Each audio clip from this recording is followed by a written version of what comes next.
نستعينه ونستغفره ونؤمن به ونتوكل عليه ونعوذ بالله من شرور أنفسنا ومن سيئات أعمالنا من يهده الله فلا مضل له ومن يضلله فلا هادي له ونشهد أن لا إله إلا الله ونشهد أن سيدنا ومولانا محمدا عبده ورسوله صلى الله تعالى عليه وعلى آله وأصحابه وبارك وسلم تسليما كثيرا كثيرا أما بعد فأعوذ بالله من الشيطان الرجيم بسم الله الرحمن الرحيم لقد كان لكم في رسول الله أسوة حسنة لمن كان يرجو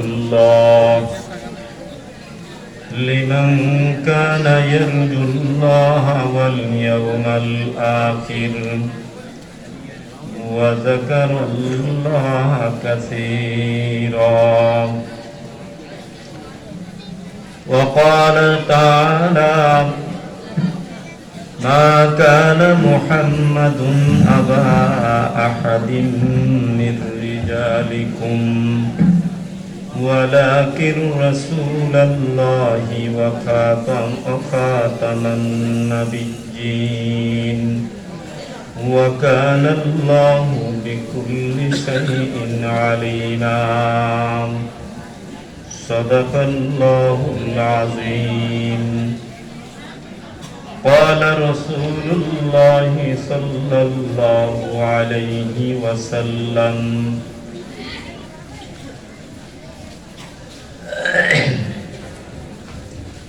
بعثت أنا لأتمم مكارم الأخلاق وعن سعد بن أبي وقاص رضي الله تعالى عنه قال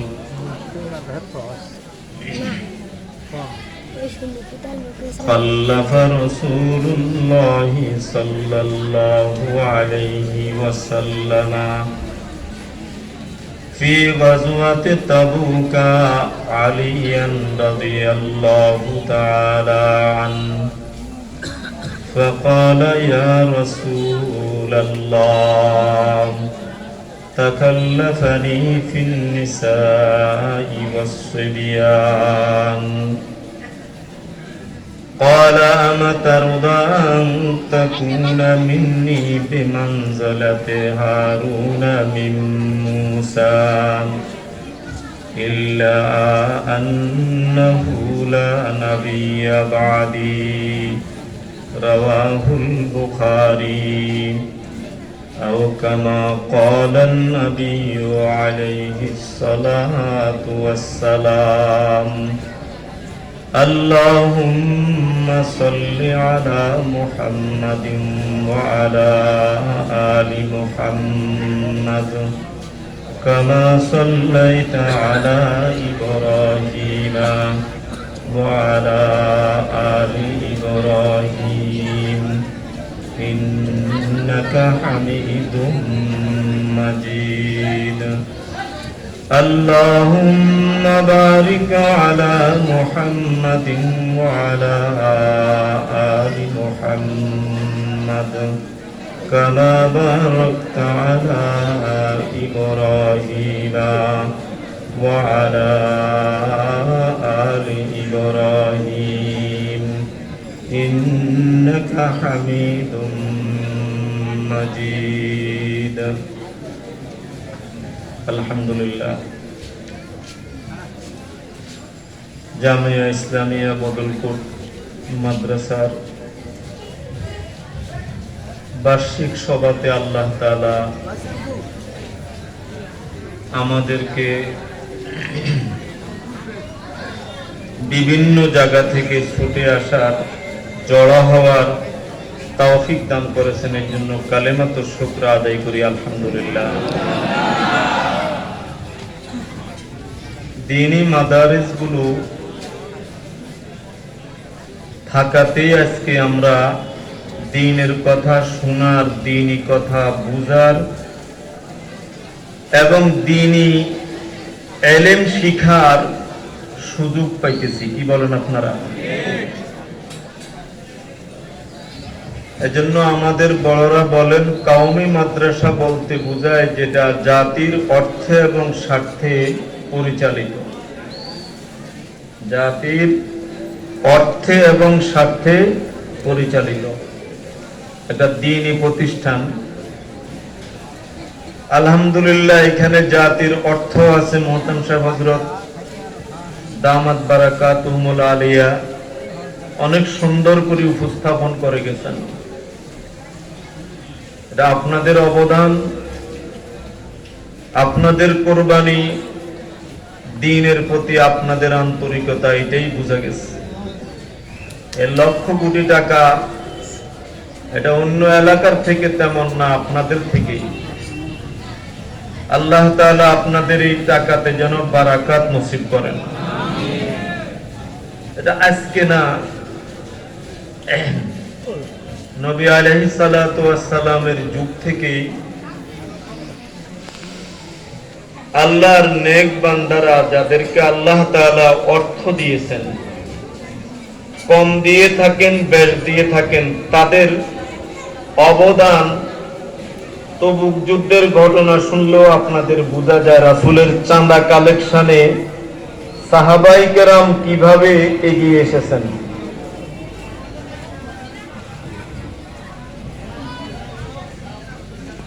ইতিহাসের এক অন্যতম ব্যক্তি জলিলুল কদর এক সাহাবা হযরত আব্দুর রহমান ইবনে আউফ রাদিয়াল্লাহু তাআলা আনহু, তিনি রাসূল সাল্লাল্লাহু আলাইহি সাল্লামের বয়স থেকে 10 বছর বয়স কম ছিল। কত বছর? 10 বছর বয়স কম ছিল। যখন আল্লাহর রাসূল নবুয়ত লাভ করেন তখন তার বয়স কত? আব্দুর রহমান ইবনে আউফের বয়স কত? জি 30 বছর। বুঝেন নাই? আমি বলছি রাসূল সাল্লাল্লাহু আলাইহি সাল্লামের বয়স থেকে আব্দুর রহমান ইবনে আউফের বয়স কত বছর কম ছিল? 10 বছর কম ছিল। তো রাসূল যখন নবুয়ত প্রাপ্ত হন তখন তার বয়স কত? 30 বছর। কারণ রাসূলের বয়স কত? 40 বছর। তা আব্দুর রহমান ইবনে আউফের বয়স কত? 30। ইসলামের প্রথম ভাগে যারা ইসলাম গ্রহণ করেছেন আব্দুর রহমান ইবনে আউফ তার মধ্যে অন্যতম এক ব্যক্তি।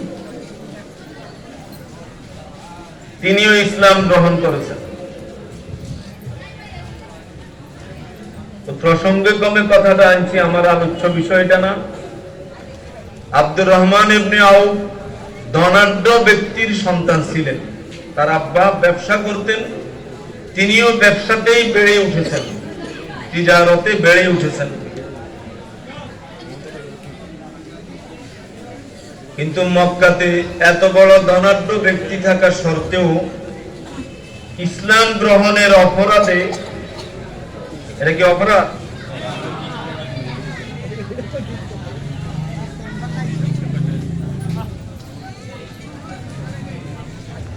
আমি বলছি ইসলাম গ্রহণ করার অপরাধে, এটা কি অপরাধ? কার নিকট অপরাধ ছিল? কাফেরদের নিকট। কথা বলিয়েন, এ পরিমাণের নির্যাতন হয়েছেন তিনি, অত্যাচারের স্টিম রোলার চালানো হয়েছে। আল্লাহ রাসূল তাদের এক জামাতকে বলতে বাধ্য হয়েছে কোরআনুল কারীমের একটা আয়াতের ইশারায় যে তোমরা হাবশাতে হিজরত করো। কোথায় কোথায়? হাবশাতে হিজরত করো। আব্দুর রহমান ইবনে আউফ ওই হাবশার হিজরতেও তিনি চলে গেলেন। পরবর্তী আবার আসলেন, আবার মদিনাও হিজরত করছেন। বলেন সুবহানাল্লাহ। মদিনায় হিজরত করার পর রাসূল সাল্লাল্লাহু আলাইহি ওয়াসাল্লাম মুহাজিরিনে সাহাবা যারা মক্কায়ে মুকাররমা থেকে মদিনায় হিজরত করে গেছেন তাদেরকে কি বলা হয়? মুহাজিরিনে সাহাবা। তারা তো কিছুই নিতে পারে নাই, শুধু খালি হাতে চলে গেছে কোথায়? মদিনায়ে মুনাব্বারা। আল্লাহর রাসূল মদিনার আনসার যারা সাহাবা ছিলেন, অধিবাসী ছিলেন, তাদের সাথে পরামর্শ করার পর তারা বলছেন, ইয়া রাসূলুল্লাহ, এই বিষয়ে চিন্তা করতে হবে না। আমরা যদি খাই, মদিনার অধিবাসীরা তো মুহাজিরিনরাও খাবে। শুনছেন কথাটা? আমাদের যাদের যে পরিমাণ মাল আছে, আমরা অর্ধেক মাল মুহাজিরিনে সাহাবায়ে কেরামকে বন্টন করে দিয়ে দিব। আমাদের যাদের কাছে 2 বিবি আছে, আমরা একজন নিজের জন্য রেখে আরেকজনকে মুহাজির সাহাবাকে দিয়ে দিব। তালাক দিয়ে দিব আর কি দিয়ে, তালাক দিয়ে তাকে বিদায় করে মুহাজির সাহাবাকে দিয়ে দিব। আল্লাহ রাসূল অত্যন্ত খুশি হয়েছেন। হযরত আব্দুর রহমান ইবনে আউফকে সাদ ইবনে রবির সাথে জুড়ে দিলেন। এক এক সাহাবাকে, এক এক মুহাজিরকে এক এক আনসারের সাথে জুড়ে দিয়েছেন। জুড়ে দেওয়া বুঝেননি?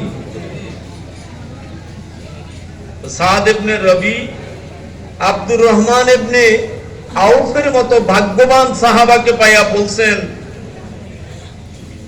আমার প্রত্যেকটি মালের অর্ধেক আপনাকে দিয়ে দিলাম। আব্দুর রহমান ইবনে আউফ তার এই কৃতজ্ঞতা প্রকাশ করলেন, তার এই নেয়ামতের শুকর আদায় করলেন এবং তার জন্য বারাকাতের দোয়া করলেন। কার জন্য? সাদ ইবনে রবির জন্য।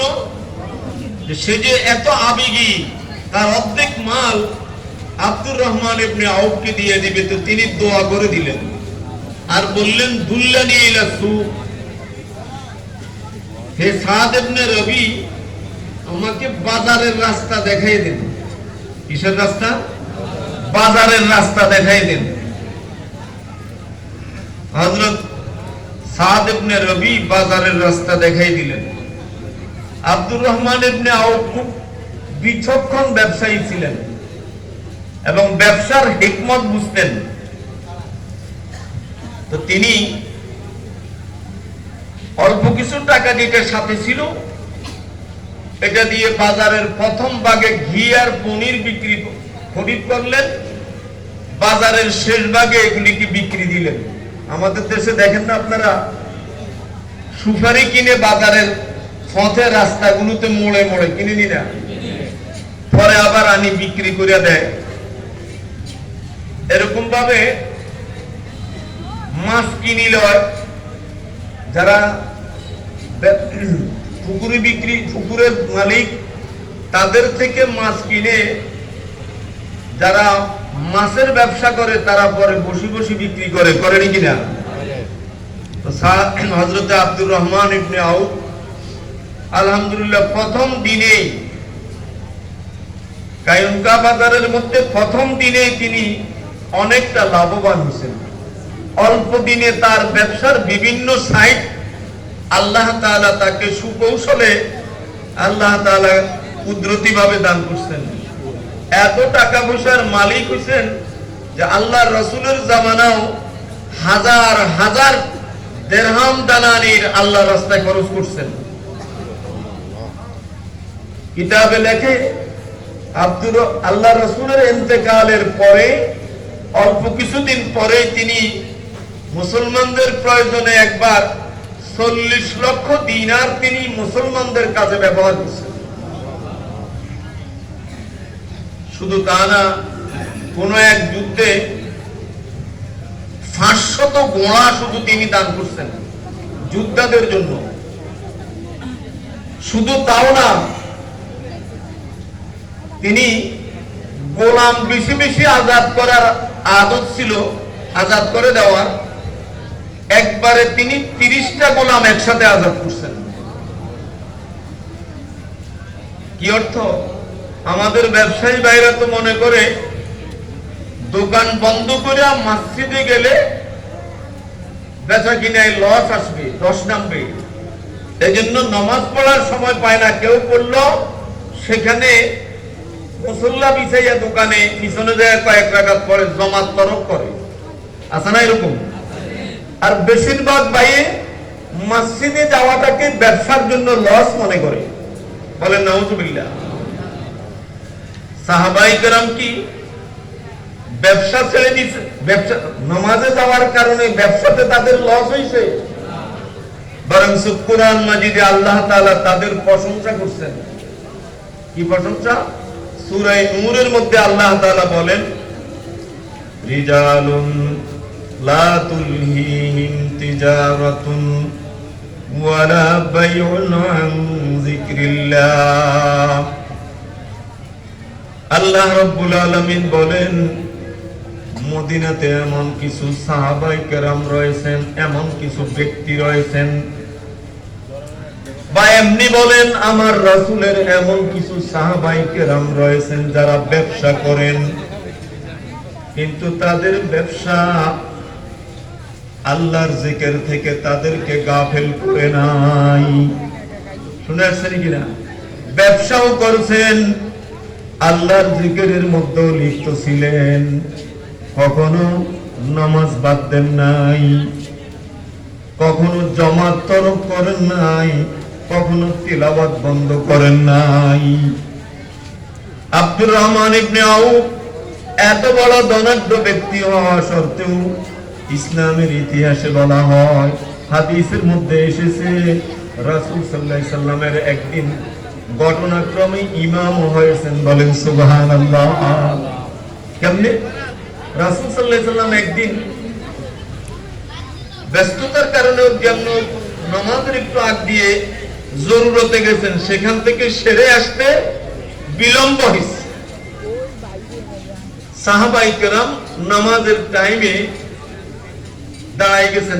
তাদের ধারণা ছিল রাসূল হয়তো অন্য কোথাও জায়গায় জামাত করবেন, কোন দিনই কোন তাকাজায় গেছেন। কিন্তু রাসূল দৌড়ে এসে দেখলেন যে জামাত দাঁড়ায় গেছে। ইমামতি কে করতেছেন? আব্দুর রহমান ইবনে আউফ। বলেন না, কে করতেছিলেন? আব্দুর রহমান ইবনে আউফ, ইমামুর রাসূল, রাসূলের ইমাম, সাইয়্যিদুল আম্বিয়ার ইমাম, ইমামুল আম্বিয়ার ইমাম। কত বড় নসিব! ওনার ইন্তেকালের পূর্বে ওসিয়ত করে গেছেন। আমি কেন কথাগুলো বলতেছি? যে মাদ্রাসায় দান করে কারো লস নাই, আছে নাকি না? তিনি ওসিয়ত করে গেছেন, আমার ইন্তেকালের পরে রেখে যাওয়া সম্পদ, আমার রেখে যাওয়া সম্পদ থেকে বদরের যুদ্ধে যে সমস্ত সাহাবায়ে কেরাম অংশগ্রহণ করেছেন, তাদের মধ্যে এখন যারা জীবিত আছে তাদের প্রত্যেককে 4000 দিনার করে দিও। না, ভুল বলছি, এক একজনকে 40,000 দিনার করে দিও। কি আবেগী ছিলেন। ইসলামের ইতিহাসে লেখে ওনার ইন্তেকালের পরেও 100 জন বদরি সাহাবায়ে কেরাম জীবিত ছিলেন। বদরি সাহাবায়ে কেরাম কত ছিলেন? 100 জন জীবিত ছিলেন। তো তাদের ইন্তেকালের পরেও তাদের মাল আল্লাহর কাছে ব্যবহার হয়েছে। কার কাছে ব্যবহার হয়েছে? আল্লাহর কাছে ব্যবহার হয়েছে। এখন তো বাবা মৃত্যু শয্যায় সজ্জিত হইলে যদি কোনো আলেমে দিনকে ডাকে তওবা টওবা করাবার জন্য, ফুলা আগে যাইয়ে হুজুরে বলে, হুজুর আব্বা এখন কি বলে, আব্বার এখন সিরিজ নাই, মানে এক এক সময় এক এক কথা বলে, এই জন্য আমরা তওবা করাই চলে দিই। কথা বুঝেননি? কারণ তারা বুঝছে যে বাবা হয়তো বলবে যে আমার সম্পদের থেকে 10 গন্ডা জমিন যেটা এটা কারে দিয়ে দিও? বদলকোট জামিয়া ইসলামিয়া বদলকোট মাদ্রাসায় দিয়ে দিও। এরকম কথা বলি ফেলতে পারে। এই জন্য বাবাকে পাগল বানাইয়া রাখতেছে কার কাছে? হুজুরের কাছে না। বাবার সম্পদ ইন্তেকালের আগ মুহূর্ত পর্যন্ত শরীয়ত সম্মত যদি কোথাও দেওয়ার চিন্তা করে, বাবাকে সুযোগ দেওয়া। সম্পদটা কার? আল্লাহ। কোন সময় বাবা বন্টন করবে, কখনো সন্তানে বন্টন করবে। ঠিক না বেঠিক? জমিনের মালিক কে? আল্লাহ। আল্লাহ আমাদেরকে এই বিষয়গুলো বুঝার তৌফিক দান করেন।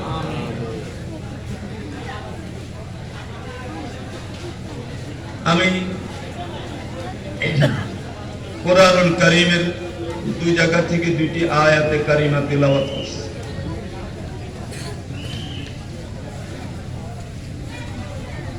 আয়াতগুলোর অর্থ শুনবার জন্য খুব খেয়াল করে শুনবো। আল্লাহ তাআলা ফরমান, আমাদেরকে লক্ষ্য করে বলেন,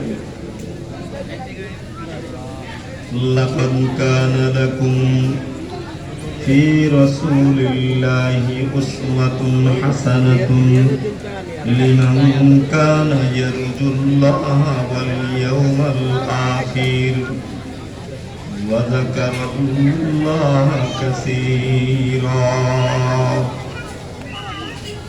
মহান পরওয়ারদিগারে আলম বলেন, অবশ্যই আল্লাহর রাসূলের মধ্যে তোমাদের জন্য উত্তম নমুনা রয়েছে। কি নমুনা? উত্তম নমুনা। অর্থাৎ পৃথিবীর কোন নমুনা রাসূল সাল্লাল্লাহু আলাইহি সাল্লামের আদর্শের যে নমুনা, এই নমুনার মোকাবেলা হতে পারে না।